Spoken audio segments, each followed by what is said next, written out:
So welcome. It's another episode of Talk of the Lane, episode 4. We're fresh off 3 points away at St James's Park, Newcastle United. We've got a big weekend coming up with another London derby against West Ham away. I'm joined by Paul and Gav. How are we doing, boys? All good, man. All good. All good, mate. Everything's good. So we jump straight into St James's Park. What do you think of the performance?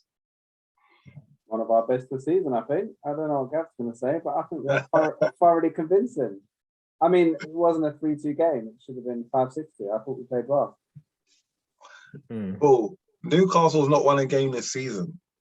No, they were bad. They were bad. But Gav, when's the last time we won at St James's Park? We're often bad up there. I thought after that early goal, I'm not going to lie, I thought it was going to be a switch off after half an hour. Oh, yeah. After 2 minutes, I was thinking it's another one of them days, definitely. But, yeah, like we said, the lineup was good. We did start playing well, but then we can't really measure the quality when you, like, Newcastle were bad. After the crowd stopped singing after, 7 minutes and the atmosphere quieted down, that was it, really. You know what I mean? We should, like you said, it shouldn't have been 3-2. That late goal was just a calamity at the back. There wasn't even no one around.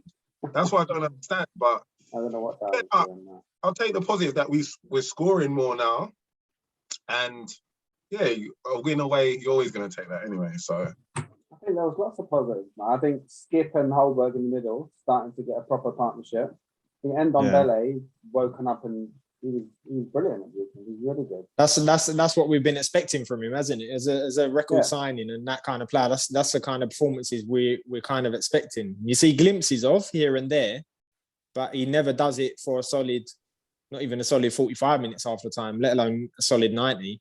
So that's convincing. He actually put together a game this weekend for us. Yeah, he was solid all the way through. But don't you think in that role is why he's being more, because he's got two people doing his work behind him. Yeah. Remember before he would play either next to Skip or next to Holberg. You know what I mean?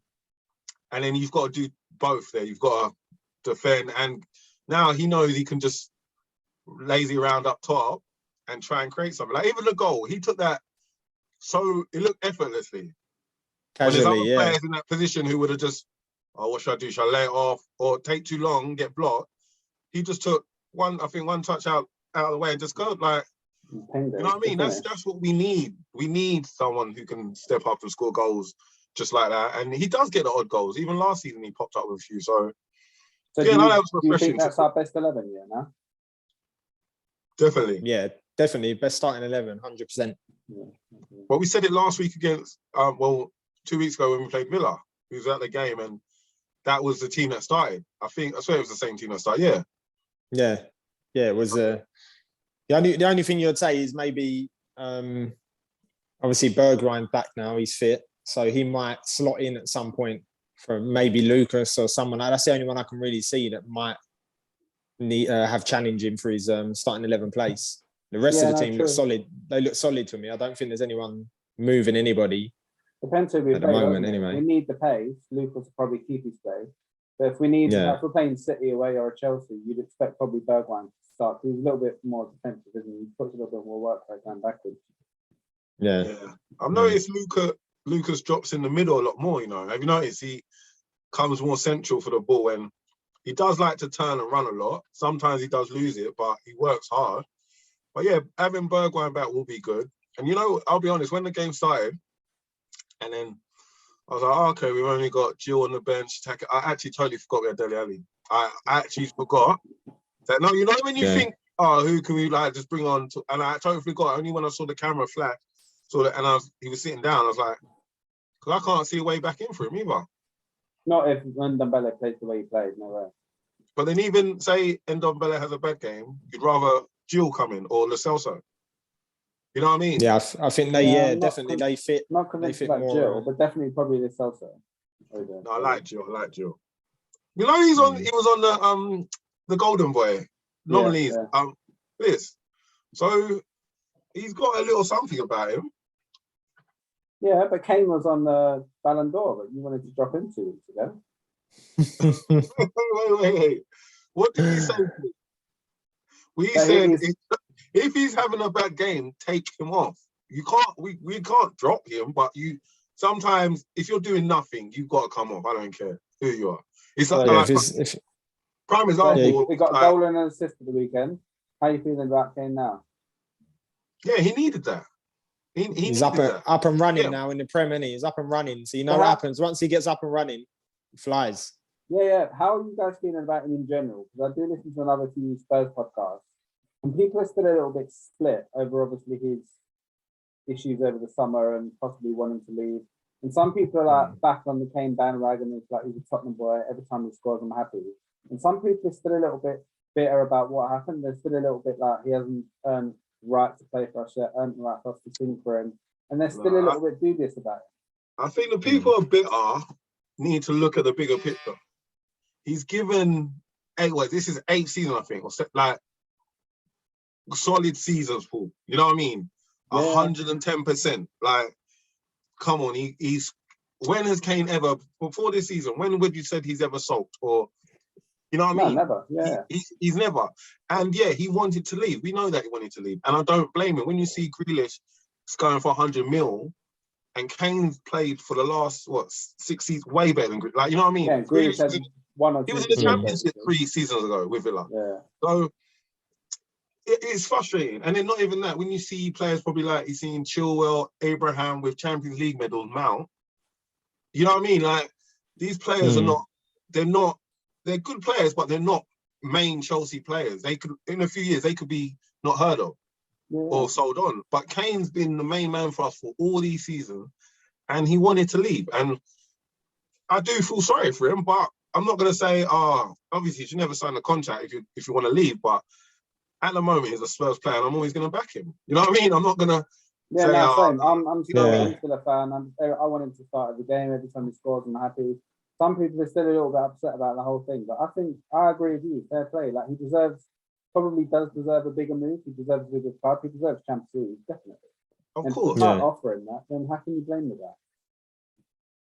Yeah, as long as he keeps putting in the performances, which we know he's going to anyway, because he's a proper professional, as they say. So yeah, I'm always going to back him regardless. Obviously, it's a bit left a sour taste in the mouth when you hear that he wants to go the way that his agents went about it and he went about it. But as Gap said, he's a Tottenham player. He's got a contract. He's on the pitch with our shirt on. He's scoring goals for us. So all you can do is back him. Yeah, now, so after his goal, sorry, Gap, I'll just a quick stat I heard at the weekend, right? So after his goal at St James's Park, he's now the second highest away goal scorer in Premier League history. Yeah, and he's just behind Rooney or something. So Rooney's got 94 goals. Yeah. They took him 243 games, right? Kane's on 88, so he's only 6 goals behind 128 games, nearly half the game, and he scored nearly the same goal. Yeah, the ratio is mad, isn't it? He's going to go down as one of the best ever. We have been spoiled. Look, we don't really like we know how good he is, but I think it's only when he goes we're gonna think, damn, we had a real player there, kind of thing. Yeah, definitely. But I know how good he is, and the thing is, people will just say he ain't won no trophy. They always use that line, and it's frustrating. But any team we played, he scored against. When we played Bernabeu, he scored. Juventus scored. You know what I mean? When his Champions League record is actually pretty good, and even. He scored his first league goal this season. He's 2 goals behind Lukaku. Lukaku's not scored in 6 games for Chelsea. And everyone was, at the start of the season, look at Lukaku, rare. If you take Kane's European goals, and even England, he scored more goals than Lukaku this season. I know, obviously, we're playing farmers, but at the end of the day, he didn't have a pre-season. Man City didn't play. Wolves, he come on the bench for the last 10 minutes. You know what I mean? So, at this game, we had 10 men, he had no service. So it's not like, you know what I mean? I just think people just, like I've seen even as well, Steve-O, you've seen on Twitter, Ross, Steve-O was getting on Kane a bit, saying, this How is it? That. And it's like, people just quick to judge him now. Take away the start of the season, how many golden boots has he got? How many, you know what I mean? Didn't he in one calendar year, the first player to outscore Messi and Ronaldo? So... But that's the thing, you've also got to look at the actual squad as a whole this season. It hasn't had the greatest start in terms of, we're still doing well, but there's that little patch where it seems if Nuno didn't know his best 11, we had injuries. So that's going to affect a player as well. If he's not fit and he's coming in, they can't expect Harry Kane to be the normal Harry Kane. When, as you said, he ain't had a proper pre-season. He's had all them issues off the pitch. So now it seems as if at the right time, Spurs are starting to get their act together a little bit, looking by like injuries wise and the way we're playing. And Harry might be coming into like full fitness now and be ready to actually be normal service resumes with him, kind of thing. Remember, It's quite. top four, surely, right? What's that? I know at the beginning of the season, top four looks a little bit distant, but looking at United's recent form, why? We're not top four. No, we are. Huh? We are though. There's 3 teams that are better than everyone else by a country mile, and it's Chelsea, Liverpool, Man City, and no one can compete. We're not that far off United, and the form they're in currently, if you take advantage, what are we now, point ahead of them, and we played them in 2 weeks. United are failing because of their manager. The players they got, they are. The chances are he'll be there for the rest of the season, right? I'm not sure. I can't see them getting rid of him. I can't see him going. I think Ollie holds enough weight. I think you think so? At least make at the moment, because of the amount of money they spent as well. I think they'd be in trouble to actually get rid of the manager after they've backed him in a transfer market, and then they're going to get rid of him that quick. No, but the thing is, look at they need to be up there challenging. So the chairman is eventually going to think, you know what, we need to get in a like look at Chelsea. They could have been nice and Lampard's a ex-player, legend. Let's just keep him on. Yeah, they got rid of him, and look at them now. So if Man U did get a decent manager, someone who can actually manage what's going on up there, they would be. Because the thing is, look, how are we above them now? When 1 point, you know what I mean? It just shows how it just like you know what I mean. So yeah, This is the only problem with, especially with our board as well. When you say that, how are we above them? We're a point above them. If, say, for instance, there's anyone complaining about the club's direction and Nuno and stuff like that, and the players, Levy's going to come out and just say, "Well, we're above United. They've just gone and spent £70 million on Sancho. They've gone and brought in Ronaldo, and we're above them." So it's one of them ones where Levy always gets away with any little. Bump in the road, he comes up smelling the roses, kind of thing. Yeah, he'll say we're challenging, we're up there still. But he's got Paul on board from the sounds of it. So you've got to look at the table and you've got to look at form. All I'm saying is there's a top 3, right? And there isn't a top 4. United are not miles better than us. They're not miles better than Leicester or Arsenal. We're all roughly around the same level. And it's like Russell said. On our day, we can beat most teams. So what we need to do is make sure we have enough of our days to finish top 4. And at the moment, if Nuno gets the players on board, I think we can push for it. What's the date? 9th of October. Yeah, we've got West Ham in 2 weeks' time, Paul. Yeah. After West Ham and Man U, I want to see how you feel. Yeah, we'll be at the game. Man United's last game of the month, isn't it, at home? So it's our next home game. Yeah. Are you confident? So what are you saying for West Ham then? What do you reckon? We're away, man, and West Ham hate us, and they always raise the game. So I think I'd do well to come out of the door to there. And they're playing well. West Ham aren't, they're not a bad team. I think we go there and win. I think we always do. I think we do all right when we go there. I think we go there and win. I thought you were gonna say. Personally, I'm not confident. I think West Ham have been playing well over the last. No, they have. Last 12 months. Like even last season. They're consistent. They play well. They're a hard team to beat, and they always raise the game for us. Yeah, I think, like Paul said, a draw would be the best outcome. If we won on Sunday, I'll be ecstatic, but I can't see that happening. West Ham they're hard to break down as well. So they're a good team. Yeah, I think they're a good team. Obviously, they're playing on Europe's Thursday. They're playing what team they pick, but I think they're a good team. Yeah, so I'm the most. If we get a point, I'll be happy, but I'm not expecting much. And then we've got Burnley, and then we've got United. So the next 3 games could actually be a little bit telling on where we think they're going to end the season. Yeah, if we go into that United game with 2 good wins, if we go to West Ham and a good win and go Burnley and get a good result, going into that United game, we should be flying and full of confidence. Obviously, depending on what results they get over the next couple of weeks, but Yeah, for us anyway. It's not unheard of that you wouldn't think that we're not going to go to Upton Park or go to Burnley and get results. Burnley and 10 well this week. Should be beating Burnley 10 well. Yeah. So so also, just before we move off of Newcastle, what about the obviously there's an incident with a fan in the crowd, which obviously Reggie and Eric Dyer done well. You think they alerted people quite quickly to the incident. What's your whole thoughts about that? Because obviously that fan, if he was in the right place at the right time, realistically, because he could have been anywhere else where there's no one around to help. Yeah, Eric Dyer said that in an interview after the game, didn't he? For something like that to happen these days, one of the safest places you can be is a football stadium. So there's so many paramedics and defibrillators and doctors around. And obviously, after what happened in the summer, Christian Eriksen, the players are on high alert for this sort of thing. And I think both Reggie and Dyer, to be fair, both sets of teams, the ref, everyone did their part and they did well. So you can only applaud people for how they reacted. Yeah, I've never seen nothing like that before, really. Like a match. Not as a fan, isn't it? Yeah. For a fan, like, it's crazy. Like, I've never seen anything like that before. When you think about it, like, usually they'd have been like, oh yeah, just carry on, or you know what I mean? But leave it to the stewards, that kind of thing. Yeah. Like even the England game last week, there was police smashing up the fans and fighting and all that. The game just carried on. Didn't even think about what was going on in the crowd. Yeah, this time they actually stopped the game for something off the field. It's quite different. I've never seen that. Because usually they would just like, look how many games there's been and there's fights in the crowd. Yeah, or something mad is happening. The game never stopped for that. So yeah. But then you've got to say Reggie did well, because he's the one I think that stopped and said to the ref, like, this is what's going on, have a look. So I think he was more that side, wasn't he? He was on that left-hand side. So where he could see or hear stuff obviously going on around him. And he alerted the ref, and then they done well. And that was also a big shout out to that.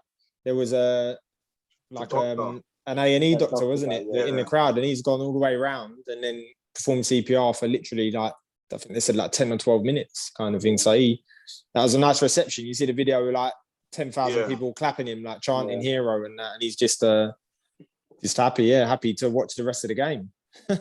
He looks shattered though. The other thing with Newcastle is what happened to Sonny. So 2 days before the game, I'm hearing he's got COVID. He's out for 10 days. He's going to miss this game, that game, or whatever. Next thing he does another test, he gets a negative. It's a false positive, and he can play for us. That's really good strange. It was them dodgy tests, man. Yeah, them COVID tests. You know how it is. You could like I said, stick in at orange and it'll come up positive. Like, so it doesn't matter. Like, you know what I mean?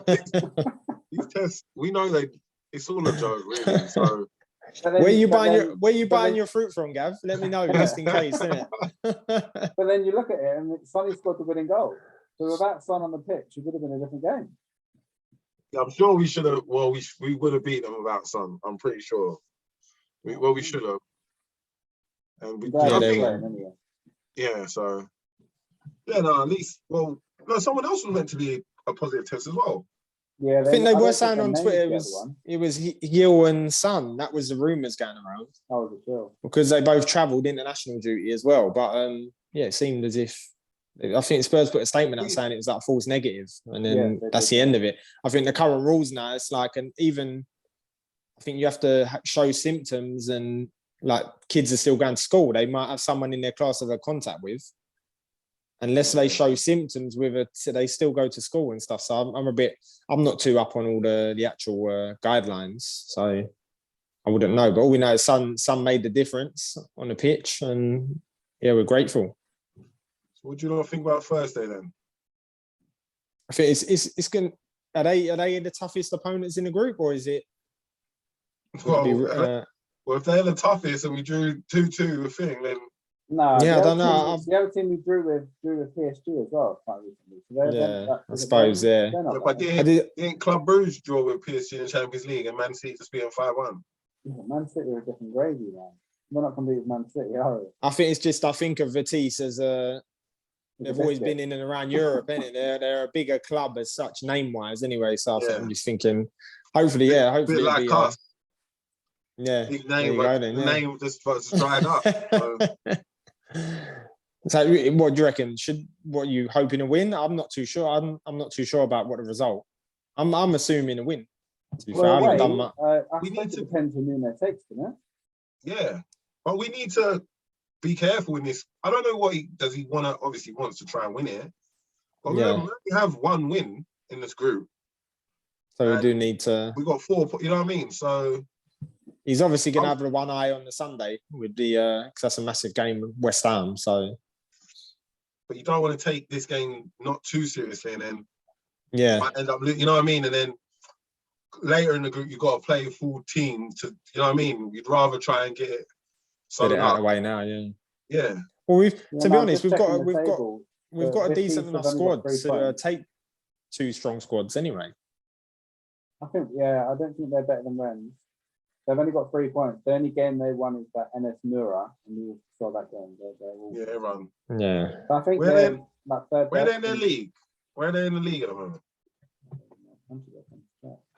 Because but we're expected, like you said, the squad we've got, and we didn't make no subs on Sunday. So everyone who didn't play, I think Dele will obviously start. Is Bergwijn actually back in training, or is he just? He was on the bench, wasn't he? He's been on the bench recently. He's been training again, yeah. So obviously Dele, I'm pretty sure Celso will all play. Winks will probably play. We've got enough there to put out 2 sides realistically. When you look at what you could put out, David, there's enough there to You think Tanganga, Davis, even if you play the flat back 4 and you play Davis on the left, Tanganga on the right, Rodon central with Sanchez, with another with Sanchez or Dyer or whoever's going to play there at the back.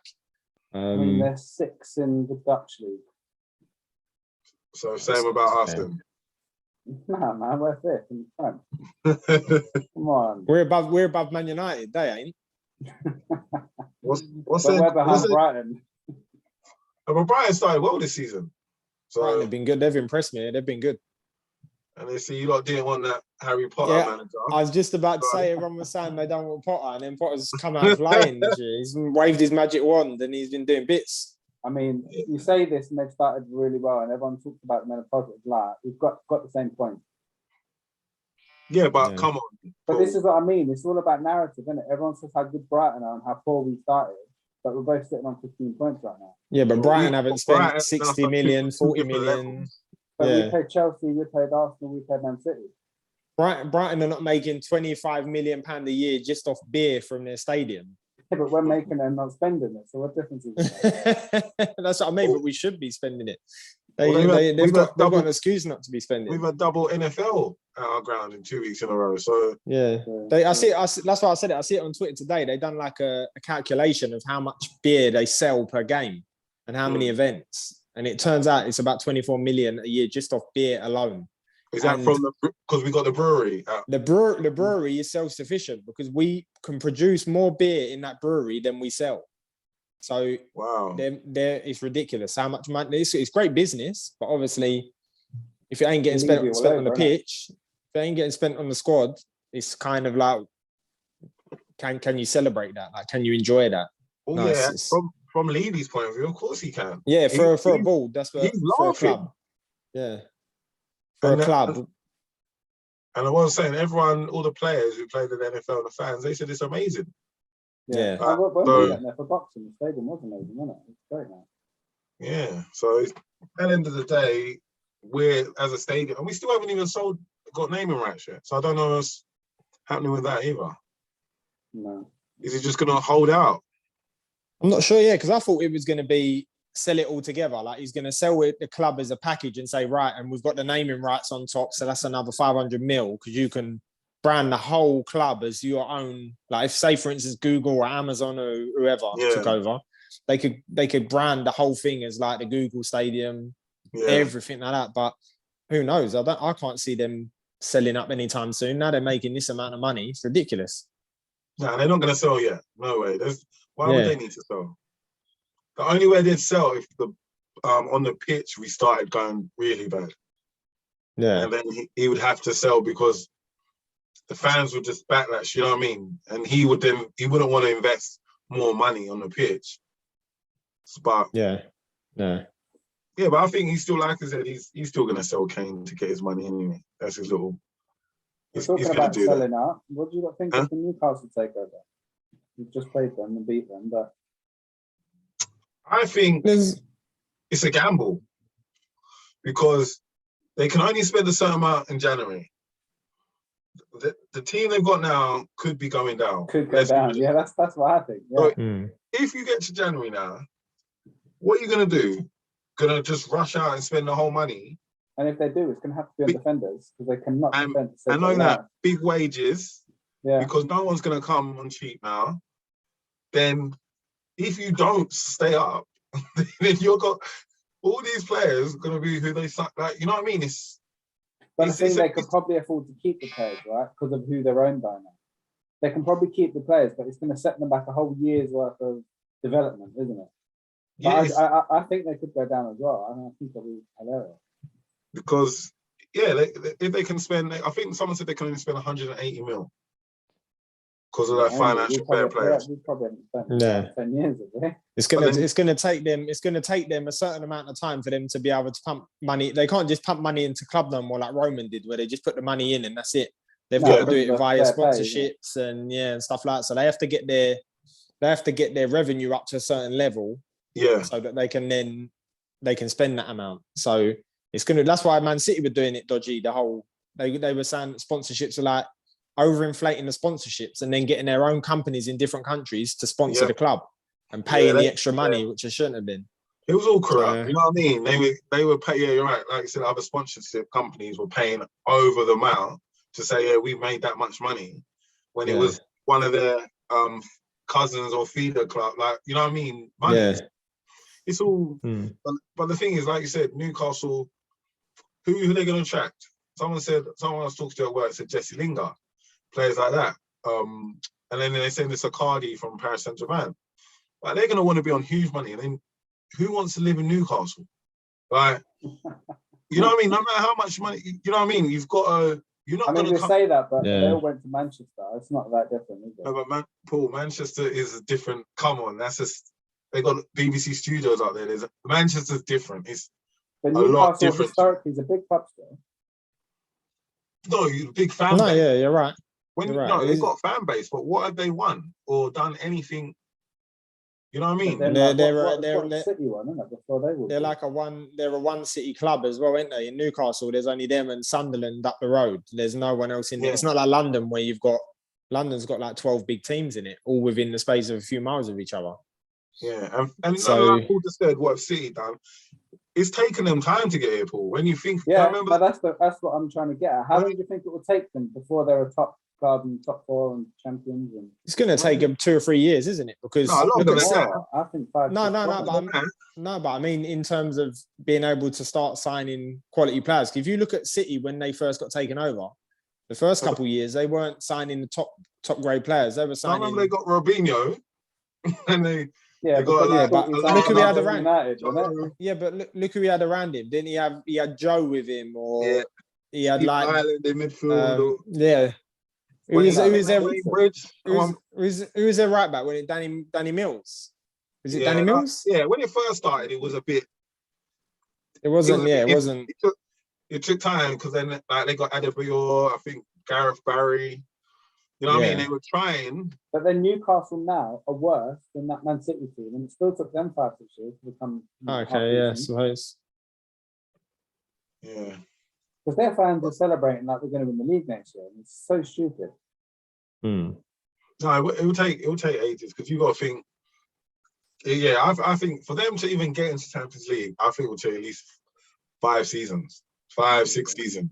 Yeah. Depends what management they have in as well. Because you got name one player in that team who would stay good enough quality for Champions League. What, maybe Maximum? Maximum, that's the only one. Wilson could be a backup striker, but to get, top 4 players, look, a squad, Dubs as well, and the style of play. I mean, John Joe Shelby used to play for Liverpool, I guess. Shelby, I used to like Shelby. I think Shelby, his heart's not in it now. You know what I mean? He's got to, he's probably can't be bothered now. And also, when you see the players around you, you think, oh, come on, can I be bothered? Like, no, it's true. Newcastle were really poor. So, yeah, it'd be interesting what happens with them. And they've been linked with Jose Mourinho, have you seen? Because of comments he made about Bobby Robson. He ruled himself out, he said. Oh, was he? I know he likes some money, but if he went there, that's just a joke. Yeah, he's doing well at Roma as well. So yeah, they lost again at the weekend. I can't see him jumping ship straight away like that unless they offered him mega money.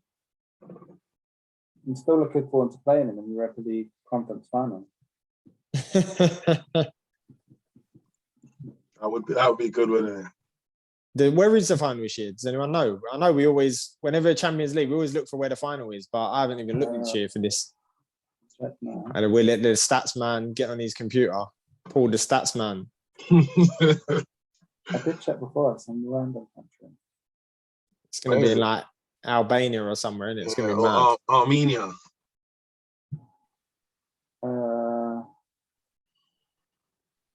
Albania. So you were close, actually, to be fair. No, Ross said Albania. I did say Albania, yeah. I didn't realise. I thought it's going to be somewhere in and around. Is that where it's really going to be? Yeah, in a stadium that's got 21,000 capacity. Because they know no one's going out there for it. They probably thought no one's... They get 4 fans each, another 12,000 probably go corporate. So, yeah, UEFA delegates. You have to be UEFA delegate to go to that final. Yeah. All these are playing. Well, actually, it's tier 3 European competition. So I swear our training ground holds more than that. Probably does. Our South stand holds 17,000, so it's nearly the capacity of that. It's basically the South stand, blimey. Yeah, we wasn't meant to be in this competition realistically. That's why. Yeah, this club is not. Yeah, definitely not. Yeah. Yeah, if you get to any European competition, you win it. Just you're in it. If you're playing in it, you might as well go for it. You might as well win it. Yeah, but if it said top 4 of this trophy, you're taking top 4. Oh, of course, because you need to jump in that top 4. You need to jump. We need to be back straight up there. Because it's all well and good. Like as we know, when we go to La Lane next on a Thursday night, it's good. It's all well and good for a laugh, but it's more of a social. We enjoy the game. We know we're going to win. Realistically, all the home games, we know we're going to win them. Sort of like, yeah, you're just going. It's a bit like a friendly, really. It felt like the Nura game for me felt like a friendly. It didn't really feel like it was really that competitive, apart from when they banged that goal just after half time. They had a little 5-minute period. That was a decent finish. Yeah, it's beautiful. Like, yeah, I'm not giving enough credit, but the rest of the night felt like that. So we do need to get back in the Champions League. Definitely. Or even Europa League at least. Yeah. So yeah, as I think we're gonna wrap it up now. So yeah, what's your outlook on the next few? Well, we've already gone through it. What's your outlook on the next few weeks in regards to Spurs? Is it positive, negative, or more of the same? Positive. I think more of the same. Build the momentum. I think 3-0 Thursday and 1-1 at West Ham on Sunday. Oh wow, he's gone 1-1. Yeah, I'm obviously positive at the moment. Well, there's not you know what I mean. My expectations ain't high at the moment, so yeah, I'm happy with how things going. I'm thinking we'll win on Thursday. I'll say 2-1, and then Sunday 1-1 hopefully. So. Oh wow, I'm thinking more the other way around. I'm thinking that I think we're going to have more of a weakened side, the Conference League, and then I could see that being more of a draw, if anything. If we're going to have a bad result, I can see it coming there. The Upton Park game, I've got a feeling we're just going to go there. I think like 2-0, 2-1. I think we'll be quite comfortable in terms of performance-wise. I think we've hit that. I think we've hit that little crest of a wave now where we're going to get a bit of momentum.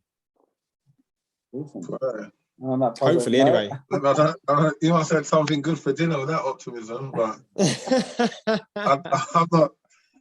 Well, we'll see, innit? It's a derby. Anything can happen. Yeah. All right, then, lads. We'll leave it there and have a good night. And we'll be back. We'll be back next week. Take it easy. See you later. Bye.